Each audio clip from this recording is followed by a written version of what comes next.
কোথায় আছিস বল? তোর মা ফোন দিচ্ছি, তুলছিস না কেন? চিন্তা হয়তো মা এমন চিন্তা হয়তো মা এমন কেউ করে। আমি তোর বড় আব্বুকে পাঠাচ্ছি। তরির অভিমান বাড়ল। লোকটার জন্য কতগুলো মানুষকে সে চিন্তায় ফেলল। তরি স্বাভাবিক কণ্ঠে বলল, পাঠাতে হবে না বড় আম্মু। আম্মুকে বলো চিন্তা করতে না। আমি দেখিনি ফোন, আর আমি একাই আসতে পারবো। বলে রাখলো তরি। এখানে আর বসলো না, বেরিয়ে এলো। আশেপাশে কোনো রিক্সা বা গাড়িও নেই। ফিরবে কি করে এখন? দিক দিশা না পেয়ে এই ঝড়ের মাঝেই হাঁটা ধরল। তরি বাড়ি ফিরল বিষণ্ণ হৃদয়ে। তখন আর তীব্র বাতাসও নেই। প্রকৃতি তখন শান্ত অচঞ্চল, তবে তাণ্ডব চলছে তার মনে। তাকে কেন মিথ্যা আশ্বাস দিল শ্রাবণ ভাই? এতক্ষণ একজনকে বসিয়ে রাখার মানে কি? একটা মেয়ে এতক্ষণ তার কথায় অপেক্ষা করে বসে আছে, তা কি তার মস্তিষ্কে ছিল না? সে তো অযাচিত আশ্বাস চায়নি, সে ফেরার কথা জিজ্ঞেসও করতো না। শ্রাবণ তাকে নিয়ে গেছে, ওইটুকুই তার কাছে অনেক ছিল। তরি এসেই বাড়ির উঠানে শ্রাবণকে পেল, গম্ভীর চিত্তে কাজের লোকদের কাজ বোঝাচ্ছে। তরির মা, মহিমা সহ বাকি সবাই এখানেই ছিল। মহিমা এগিয়ে এসে মেয়ের উদ্দেশ্যে বলল, কিরে মা, এত দেরি হলো কেন? ফোন কেন ধরছিলি না? চিন্তা হয়তো, বুঝিস না? তরি মায়ের কথার উত্তর দিল না, সরাসরি শ্রাবণের কাছে গেল সবার সামনে। অপ্রসন্ন কণ্ঠে বলল, আপনি জাননি কেন? আমি এতক্ষণ অপেক্ষা করছিলাম। তরির কথায় তরির পানে তাকালোও না শ্রাবণ। তার আর মন মেজাজ ভালো না, তাই মামিদের সামনে যা তা বলে দিবে তা সে চায় না। শ্রাবণ নোংরে যাওয়ার ব্যাপারটা স্বাভাবিক নিতেই পারছে না। তরি ফের বলল, একটা মেয়েকে এতক্ষণ অপেক্ষা করিয়ে রাখতে আপনার খারাপ লাগলো না শ্রাবণ ভাই? আমি তো বলিনি আমি আপনার সাথে আসব। আপনিই তো অপেক্ষা করতে বললেন। ফোনটাও ধরছিলেন না। ফোন ধরে অন্তত বলা যেত না আপনি যেতে পারবেন না। ফোঁস করে নিঃশ্বাস নিল শ্রাবণ, রাগী দৃষ্টিতে তাকালো, অতঃপর রুষ্ট কণ্ঠে বলল, থাপ্পড়ে একবারে কান লাল করে দেব। এত কথা শোনাচ্ছিস কেন? দাঁড়াতে বলছি, তাই কি মহাভারত অশুদ্ধ করে ফেলেছিলাম? তোকে যে নিয়ে আসতে হবে এটা তো বাধ্যতামূলক না। যখন দেখেছিলি ফোন ধরছিলাম না, চলে আসতে পারলি না। তোদের চাকর পেয়েছিস আমায়, বলেছি বলে নিয়ে আসতেই হবে, নয়তো কথা শোনাবি। যত সব মেলোড্রামা। বলেই গটগট পায়ে প্রস্থান করল শ্রাবণ। তরিসহ সবাই তাজ্জব বনে গেল। মিতা নিজের ছেলের এহেনকাণ্ডে অবাক না হয়ে পারল না। ছেলে আকস্মিক রাগলো কেন? তার উপর মেয়েটাকে যাতা শুনিয়ে দিল। মিতা কণিকায় এগিয়ে এলো তরির দিকে। মিতা ছেলের হয়ে অনুতপ্ত। সে বলল, ওর কথায় কিছু মনে করো না ভাবি। দুপুর থেকে ছেলেটার কি যেন হয়েছে, আজ খায়ও নি। মহিমা এগিয়ে এসে ননদের উদ্দেশ্যে বলল, আরে ছোট আপা, এমন করে বলছো কেন? ছেলেটা হয়তো কোনো কারণে রেগে বা রাগ সামলাতে না পেরে ওর ওপর ঝাড়ছে। আর তুই, তোরই ছেলেটাকে জ্বালাচ্ছিস কেন? পরে ঠান্ডা মাথায় জিজ্ঞেস করা যেত না? দিলি তো ছেলেটাকে রাগিয়ে। তরি এখনো হতভম্ব হয়ে দাঁড়িয়ে রইল। কি হলো এটা?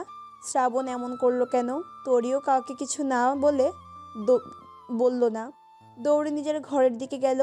লাল টুকটুকে একটা শাড়ি, যেখানে নজর আটকালো নোঙরের। বেশ আদরের স্পর্শে ছুঁয়ে দিল শাড়িটা। সফট জর্জেটের কারুচুপি ওয়ার্ক করা শাড়িতে।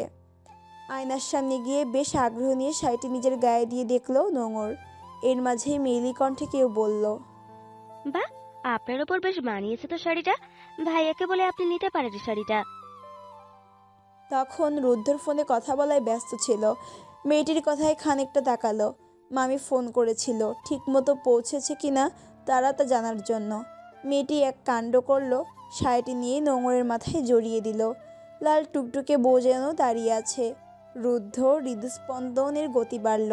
এই হৃদয়টা যেন কিঞ্চিত ছুতে পেলেই টালমাটাল হয়ে পড়ে। সরিষি এক নারীর প্রেমে পড়ে যেন সব বেহায়া বেপরোয়া হলো। কি অদ্ভুত এক কাণ্ড!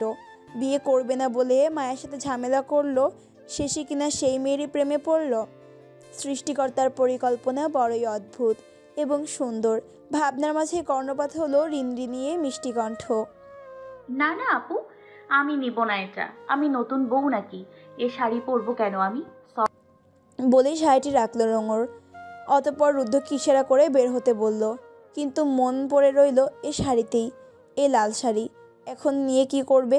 সে তো আর বিয়ের কোণে না, এটা নিলে মা বকবেও।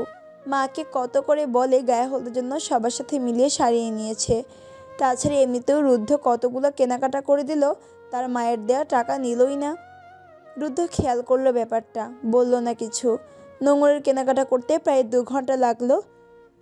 জীবনেও রুদ্ধ নিজের মায়ের সাথে মলে যায়নি, এই প্রথম কোনো মেয়ের সাথে এলো রুদ্ধ। এখান থেকে বের হতে হতে সন্ধ্যা নামলো। আকাশ এখন ফকফকে ঝকঝকে, তবে শীতল হাওয়া বইছে। সে হাওয়া নোঙরের আদলও ছুঁয়ে দিচ্ছে। বৃষ্টি হওয়ার আগ মুহূর্তে যেমন সুন্দর, মেঘ কাটার পরিবর্তী মুহূর্ত তেমন সুন্দর, স্বচ্ছ, স্পষ্ট এবং শীতল। এ প্রথম নোঙর বোন কিংবা বাবা মা ছাড়া একা বেরিয়েছে, এবং মা নিজেই পাঠিয়েছে। আকস্মিক চুলে টান পড়ায় ভাবনার সুতো কাটলো নোঙরের মাঝে। গাড়িটাও ব্রেক কষল। পাশে ফিরে তাকাতেই ভরকালো নোঙর। তার চুলখানা আটকে আছে রুদ্ধর শার্টের হাতার বোতামে, তাই ছাড়ানোর চেষ্টা করছে রুদ্ধ, কিন্তু তার চুল ওখানে গিয়ে আটকালো কী করে? সহসা মনে পড়ল বৃষ্টি না থাকলেও বাতাসের বেগ ভালোই ছিল, আর তার চুলগুলো আজ খুলে এসেছিল ভেজা ছিল বলে। ভীত চোখে তাকালো নোঙর, ভাবলো রুদ্ধ কিছু বলবে। নোঙর আমতা আমতা করে বলল, সরি, আমি বুঝতে পারিনি। নোঙরের ভীতি দেখে হাসলো রুদ্ধ। মেয়েটা এর মাঝেই চুল নিয়ে টানটানি শুরু করলো, এক প্রকার ছিঁড়ে তারপর যেন বের করবে। রুদ্ধর ব্যাপারটা মন্দ লাগলো। সে প্রথমে নরম সুরেই বলল, তুমি ছাড়ো, আমি খুলছি। কিন্তু নোঙর শুনল না। নিজের চুল নিয়ে সে ব্যাপক বিরক্ত। বড় চুল থাকার এই এক সমস্যা, এখানে গিয়ে আটকাই, ওখানে গিয়ে আটকাই। নোঙর চুলটা এমনভাবে টানটানি করছে, খোলার চেয়ে বেশি জটলা পাকিয়ে আসছে। রুদ্ধ এবার অসন্তুষ্ট হলো। মেয়েটা কথা শুনে না কেন? খানিকটা কঠোর স্বরে বলল, আহা, টানছো কেন? ছিঁড়ে যাচ্ছে তো। ছাড়ো, আমি খুলছি। সব কিছুতে বেশি পাকামো। অমনি মলিন হলো নোঙরের মন। অপ্রসন্নতা আষ্টেপৃষ্ট ধরল। মুখ ফুলিয়ে অভিমানিনী অভিমান করে রইল। রুদ্ধ খুলল সন্তর্পণে। নোঙরের পানে তাকালো মেয়েটা, বাচ্চাদের মতো মুখ ফুলিয়ে আছে। ব্যাপারটা অস্বাভাবিক কিছু না, এ বয়সটা এমনই, কিছু হলে অভিমান হয় তাদের। রুদ্ধ নিঃশব্দে হাসল, বলল, বাহ, তুমি বাচ্চাদের মতো অভিমানও করতে জানো। উত্তর দিল না নোঙর, চুপটি করে রইল। মৌনতা তার ভীষণ আজ। রুদ্ধ ফের বলল, তুমি কি অপুর থেকেও ছোট? না মানে কথায় কথায় সবার সাথে এমন অভিমান করো যে। এবার নোঙর কথা বলল না, তবে চোখ রাঙালো। লোকটা বড়ই অভদ্র, তাকে কেন বাচ্চা বলছে? আপার বিয়ের দিন সে 17 বছরে পা দিবে, এখন কি সে ছোট আছে নাকি? আশ্চর্য! রুদ্ধ হাসলো আবারও। গাড়ি চালাতে মনোযোগ দিল। 2-1 মিনিট পথ পাড়ি দিতে ফের থামালো গাড়িটি। কি যেন কি ভাবলো রুদ্ধ, আকস্মিক শুধালো, চা খাবেন প্রাণ? নোঙর ভরকালো। সে রাগ করেছে তাকে এখন কিনা চা খাওয়ার কথা শুধাচ্ছে। বড়ই বিচিত্র মানব। তবে নোঙর একটা জিনিস লক্ষ্য করেছে, ভদ্রলোক তাকে মাঝে মাঝেই আপনি আজ্ঞে করেন। নোঙর মৌনই রইল। নোঙরের উত্তরের আশা না করে রুদ্ধ নামলো, সাথে নোঙরের হাত ধরেও নামালো। নোঙর বুঝলো না কিছু। নোঙর এবার কৌতূহল নিয়ে বলল, করছেন কি? বাড়ি যাবেন না? রুদ্ধ প্রশস্ত হাসলো, অদ্ভুত ওই নজর করা হাসি। সে হাসি নোঙরের হৃদয়েও কম্পন ধরল। রুদ্ধ বলল, বাড়ি তো যাবই, একটু দেরি হলে খুব কি ক্ষতি হবে? চলুন হাঁটি। কি অদ্ভুত আবদার, নাকি আদেশ ছিল বুঝলো না। হিমেল হাওয়া বইছে, শীতল ভীষণ পরিবেশ। অদূরেই একটা চায়ের টং, দূর থেকেই বেশ সুন্দর দেখাচ্ছে। পুকুর ঘেঁষে টংটি, পুকুরের মাঝে ভাসমান বসার জায়গাও রয়েছে। ওখান থেকেই ভেসে আসছে গানের সুর। ওহে কি করিলে বলো, পাইব তোমারে, রাখিব আখিতে আখিতে। ওহে এত প্রেম আমি কোথা পাবো না এত প্রেম আমি, কোথা পাবো না তোমারে হৃদয়ে রাখিতে। কি আশ্চর্য! টঙের মালিক রুদ্ধর মনের কথা বুঝলো কি করে? হেঁটে হেঁটেই টং অবধি এলো নোঙর রুদ্ধ। নোঙরের মন্দ লাগছে না, তবে অভিমান এখনও চড়া। বাচ্চা কেন বলবে তাকে? 4 চিকেন কাটলেট অর্ডার দিয়ে ভাসমান বসার জায়গাটায় বসলো দুজনে। লোক খুব কম বোধহয়, বৃষ্টি হয়েছে তাই। আকাশে ফের মেঘমালা ভাসছে। নোঙর হেঁটে হেঁটে দেখলো আশপাশটা। এমন বের হওয়া হয়নি কখনো, তাই হয়তো ভালো লাগছে, মুক্ত লাগছে নিজেকে। এর মাঝে কর্ণপথ হলো শান্ত স্বর।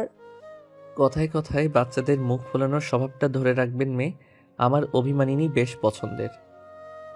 লোকটা ইনিয়ে বিনিয়ে আবার তাকে বাচ্চা বলল। নোঙর বলল, আমি বাচ্চা নই, বাচ্চা বলবেন না খবরদার। আর আমি ইচ্ছে করে আপনার শার্টে চুল লাগিয়েছিলাম নাকি? শুধু শুধু ধমকাচ্ছিলেন। নোঙরের কথার মর্মার্থ এবার বুঝলো রুদ্ধ। তার মানে মেয়েটা ভাবছিল তার শার্টে চুল লাগাই সে ওভাবে ধমকাচ্ছে।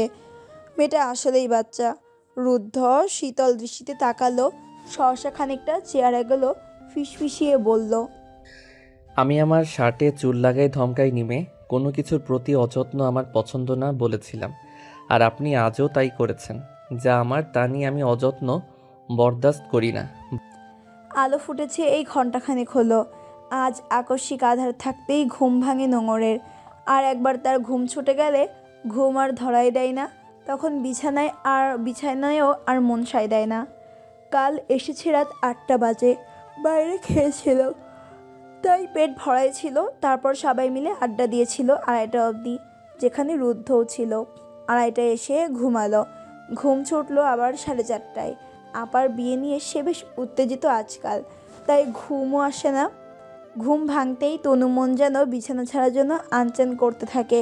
তখন বাধ্য হয়ে উঠতেই হলো। উঠে প্রথমে ছাদে গিয়েছিল। কাল রাতেও 1টা থেকে বেশ ঝড় হয়েছিল। ছাদে পুরোটাই প্যান্ডেল করা হয়ে গেছে। প্যান্ডেলের রশি রডের সাথে থাকায় কিচ্ছু হয়নি, তবে তার শখের গাছগুলো উড়িয়ে নিয়েছে। কয়েকটা টপ তো ওপাশে পড়েছিল। এখন গাছ ঠিকঠাক করে দিল নোঙর। হাত ধুয়ে ছাদে পায়চারি করছিল। তখনও আবছা আবছা আধার। ঠিক সেই সময় কণ্ঠ করে বাজলো চেনা কণ্ঠ। বাইরে হাঁটতে যাবেন প্রাণ? খানিকটা কেঁপে উঠল নোঙর। আকস্মিক কেউ যদি এসে ভালো মন্দ কিছু না বলে, নিজের অস্বস্তি জানান না দিয়েই এসব বলে, তাহলে কেনা ভয় পাবে? বুকে থুতু ছিটিয়ে পেছন ফিরে রুদ্ধকে দেখতেই রাগ মিশ্রিত কণ্ঠে বলল, মানে কখন কি বলতে হয় আপনি তাও জানেন না? বলে ফস করে নিঃশ্বাস নিল। লোকটা বড়ই অদ্ভুত। আকস্মিক কথা বের হয় মুখ থেকে, আর কথা বললে ভুল হবে আবদার। লোকটা বেশ কম কথা বলে, একেবারে বেছে বেছে যাকে বলে। তারপর এমন সময় এমন কথা বলে একেবারে অনাকাঙ্ক্ষিত। এই যেমন এখনই মানুষ এসে ভালো মন্দ জিজ্ঞেস করে, তারপর না হয় আবদার জুড়ে দেয়। বড়ই অদ্ভুত মানুষ। রুদ্ধ হাসলো, তারপর আবার বলল, না জানি না, আপনি না হয় শিখিয়ে দিবেন সময় করে। এখন চলুন। ফের অবাক হলো নোঙর। লোকটাকে সে তার মন্দ লাগেনি এমন না, তবে সে যেন একেবারেই ভিন্ন, আর তার আবদারগুলো একেবারেই ভিন্ন, যা ফেলতে ইচ্ছে করে না। উপায় না পেয়ে হাঁটা ধরল নোঙর। সঙ্গ দেওয়া ছাড়া আর উপায় ছিল না যে। এই মানুষটাকে কেন নোঙর ফেরাতে পারে না? বৃষ্টি স্নাত ভেজা ঘাসগুলো মসৃণ হয়ে আছে যেন। রুদ্ধর মনও এই ভেজা ঘাসের মতোই সিক্ত হয়ে আছে। ভেজা প্রকৃতির চারপাশে শীতল হাওয়া বইছে। মাঝে মাঝে কোকিলের মিষ্টি কণ্ঠ শোনা যাচ্ছে। রুদ্ধর পাশেই হাঁটছে নোঙর। মাথায় নতুন বউদের মতো ঘোমটা টানা, কাজল বরণ আঁখি জোড়ায় এদিক ওদিক পর্যবেক্ষণ করে চলছে। মাঝে মাঝে মুখ নাড়িয়ে রুদ্ধকে ওটা দেখাচ্ছে, বলছে। মেয়েটার সাথে থাকলে হৃদয় যেন উত্থাল শুরু করে। মনে হয় সময়টা থমকাক এখানেই। এ যেমন এখন ধুরু করছে। মেয়েটা যেন পুরোপুরি মায়ায় মোড়ানো। এই সকালটা তার কাছে স্মরণীয় হয়ে থাকবে। তবে বিপত্তি ঘটল কিছু দূর যেতে। নোংর না বুঝেই পা দিল কাদামাটির মাঝে। পাটা পুরো ভেজা কাদায় চিপচিপে হয়ে গেল, সাথে সাথে জুতাটাও। নাক ছিটকে ঠোঁট উল্টিয়ে পায়ের দিকে তাকিয়ে বলল, ইস, এবার কি হবে? নোংরের ঠোঁট উল্টানো দেখে হাসি পেল রুদ্ধর। রুদ্ধ ভাবল কিছু, তারপর হাত ধরে বলল, চলো আমার সাথে। নোংর বুঝলো না কিছু, তবে অনুসরণ করলো রুদ্ধকে। বাড়ির কাছাকাছি পুকুর পাড়ে এলো রুদ্ধ, সাথে নোংরও। নোংর ভ্রু কুঁচকে বোঝার চেষ্টা করছে লোকটা কি করতে চাইছে।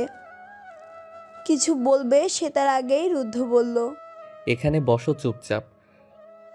রুদ্ধর কথা অনুযায়ী ঘাটের সিঁড়িতে বসলো নোংর। আকস্মিক সে বসে পড়লো নোংরের পায়ের সামনে। থতমত খেলো নোংর, হড়বড়িয়ে বলল, আহা, করছেন কি রুদ্ধ ভাই? উঠুন উঠুন। রুদ্ধ বলল, জুতোটা খুলো বলছি, এত কথা বলো কেন? মুখ ফুলিয়ে জুতাখান খুলল নোংর। এবার রুদ্ধ তখনই ফের বিস্ময়কারী কাণ্ড করলো। সযত্নে প্রেয়সীর চরণ স্পর্শ করলো দ্বিতীয়বারের মতো। আগলে নিয়ে পানিতে রাখলো। বেশ যত্ন করে নিজের হাতে কাদাগুলো ধুয়ে দিল। নোংর যেন বাকরুদ্ধ, নির্বিকার, স্তব্ধ। হৃদয়টা যেন এ দৃশ্য দেখে একেবারে অদ্ভুতভাবে বিগলিত। এত যত্ন কি তার প্রাপ্য? মানুষটা এত যত্ন করে কেন তার? একটা মানুষ এতটা অহংকারহীন হয় কি করে? একটা মানুষ। রুদ্ধ এবার নোংরকে আরও অবাক করে দিয়ে তার জুতোটা নিয়ে ধোয়ার চেষ্টা করলো, কিন্তু জুতোটা মখমলের ছিল। ঘরের জুতা পরে যে নোংর বেরিয়ে পড়েছে তা খেয়াল করেনি।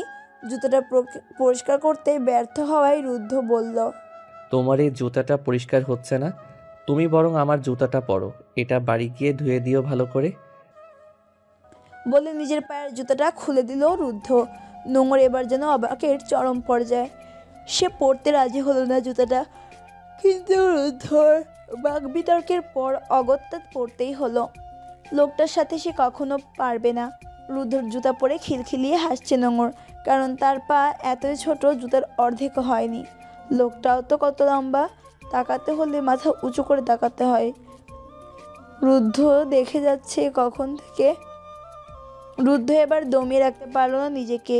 নোংরের গাল টেনে চুলটা এলোমেলো করে দিল। তাতে যেন থম মেরে গেল মেয়েটা। চমকানো দৃষ্টিতে তাকিয়ে আছে। রুদ্ধ তা দেখে প্রসন্ন কণ্ঠে বলল, চলো বাড়ি ফেরা যাক। সারা রাত বৃষ্টির পর ফকফকে ঝকঝকে আকাশ, তবে বিভবসুর উত্তপ্ত রূপ আজও বোধহয় মেনে নিতে দেখা দেবে না। বিভাবসু আজ উত্তাপনা ছড়ালেও মেঘের ছিটে ফোটাও নাই অশ্বরে। মানুষ বলে যাদের জন্ম বৃষ্টিতে তাদের বিয়ে এবং মৃত্যুকালীন সময় নাকি বৃষ্টির দেখাই মেলে। কতটা সত্যি তা জানা নেই প্রবীণ শেখের, তবে তার মেয়ের জন্মের সময় তুমুল ঝড় বৃষ্টি হয়েছিল। ইদানিং যা দেখছে তা দেখে মনে হচ্ছে মেয়ের বিয়েতেও বৃষ্টি থাকার সম্ভাবনা রয়েছে। বড় মেয়ের বিয়ে বলে কথা। প্রবীণ শেখের বরাবরই ইচ্ছে ছিল মেয়েদের বিয়ে ধুমধাম করে দিবে, তাই বাবা প্রলয় শেখ কোনো কনভোকেশন হলে বিয়ে হবে তা পছন্দ করেন না। বৃষ্টির অবস্থা থেকে বাবাকে জানিয়েছিল কথা, কিন্তু তার বাবা শুনতে নারাজ। সে সাফ জানিয়েছে, বৃষ্টি যেন অনুষ্ঠান নষ্ট না করতে পারে এমন অনেক উপায় আছে। টাকা খরচ করে সেসব করো। আমার নাতিনদের বিয়ে আমার পিঠেতেই হবে।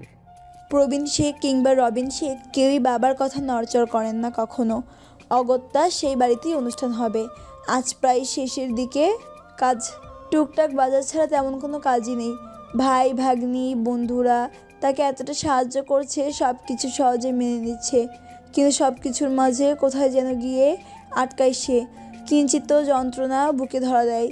তার মেয়ে এত তাড়াতাড়ি বড় হয়ে গেল, সে এখন থাকবে কি করে? সকালে উঠে মেয়েদের ঘুম থেকে তার ডাকা তার যেন নিত্য নৈমিত্তিক অভ্যাস হয়ে দাঁড়িয়েছে। দীর্ঘ 23 বছর যাবৎ এ কাজ সে করে আসছে। ভোরে উঠে তার স্রোতের হাতের চা খাওয়া, কোথাও যাওয়ার আগে মেয়েদের মুখ না দেখলেও যেন তার সেই কাজ ভালো হয় না। রাতে এসে তার মেয়েদের সে চাই। স্রোত ছোট থেকেই চুপচাপ, আর তার প্রাণ যেন এ বাড়ির প্রাণ। কাল রাতে যখন প্রাণ রুদ্ধর সাথে এলো তখন মনে হলো মেয়ে বুঝি শ্বশুরবাড়ি থেকে বাপের বাড়ি এলো। সে যে এও জানে বোন তার একমাত্র পুত্রের বিয়ের কথা বলার জন্য কদিন যাবতে উসখুস করছে। প্রবীণ শেখ বুঝেও আপাতত এড়িয়ে চলছে। একসাথে সে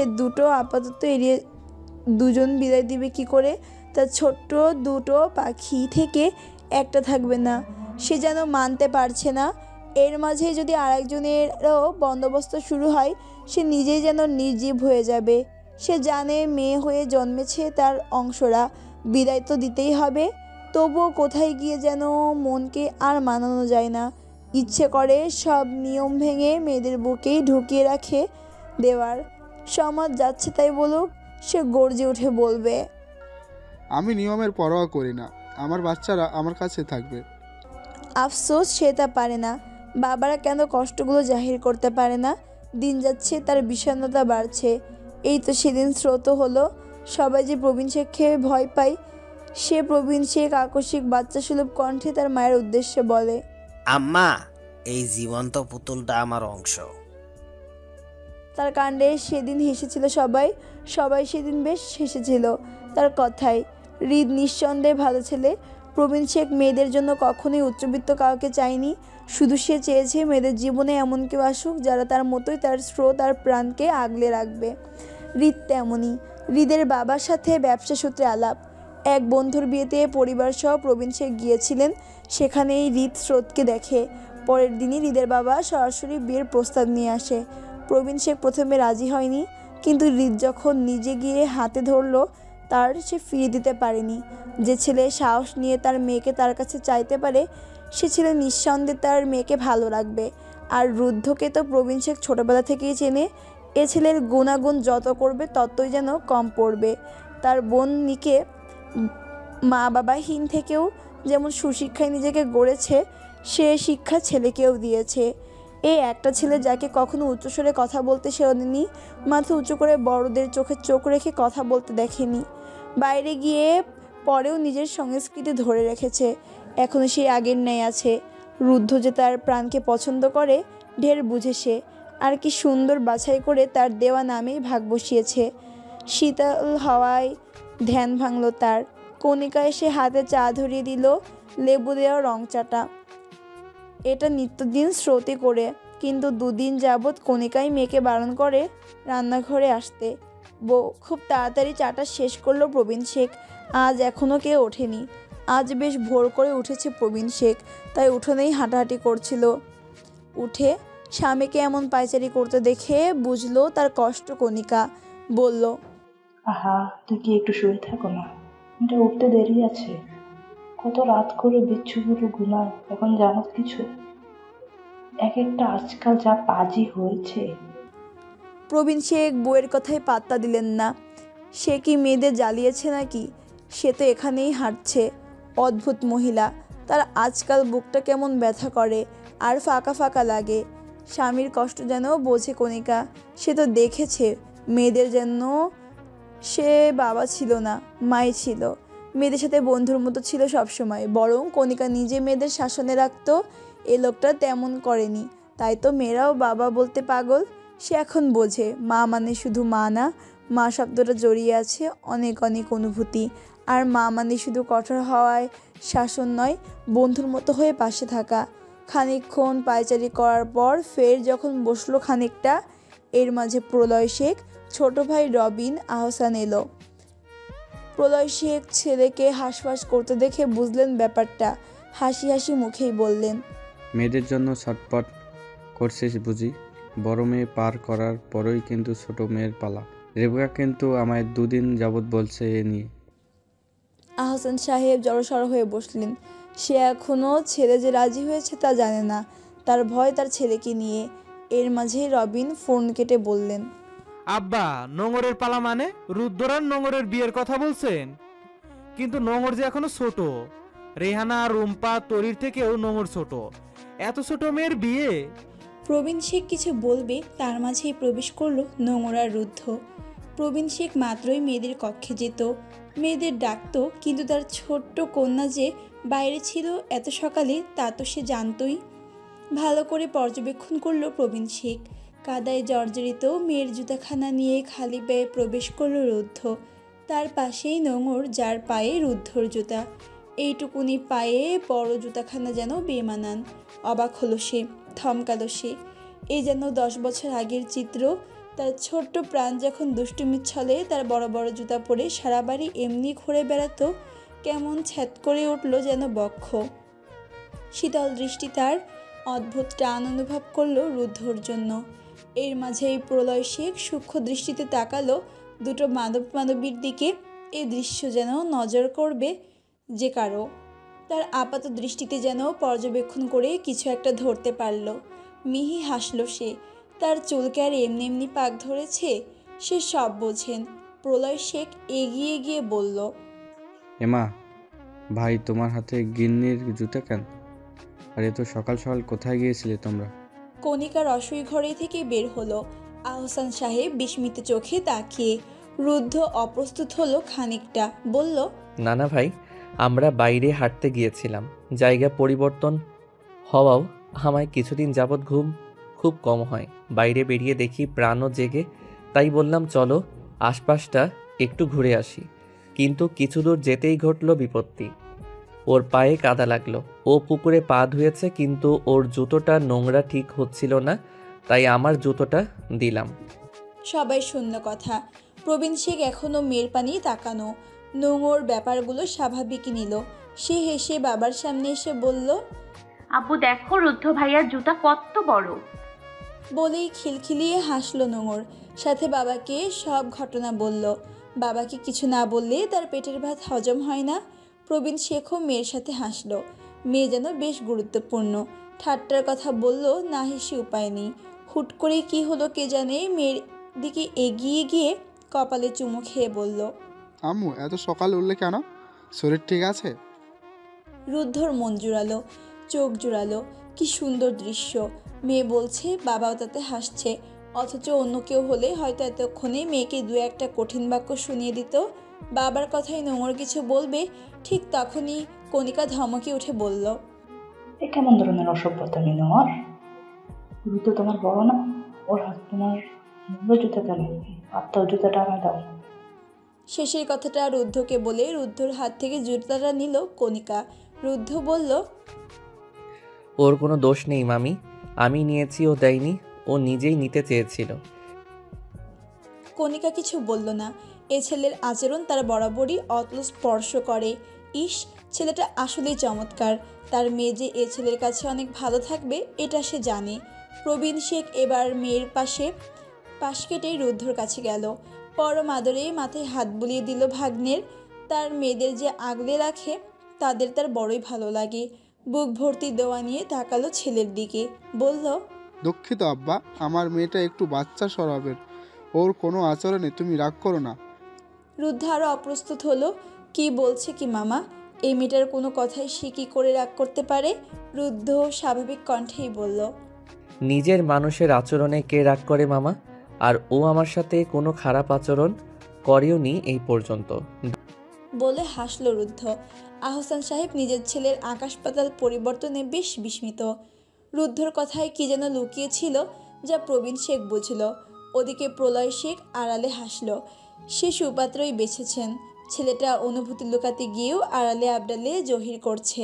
প্রবীণ শেখ এবার বলল, যাও বাবা, হাত মুখ ধুয়ে নাও, তোমরা তো এসবের অভ্যস্ত নয়, ঠান্ডা লেগে যাবে।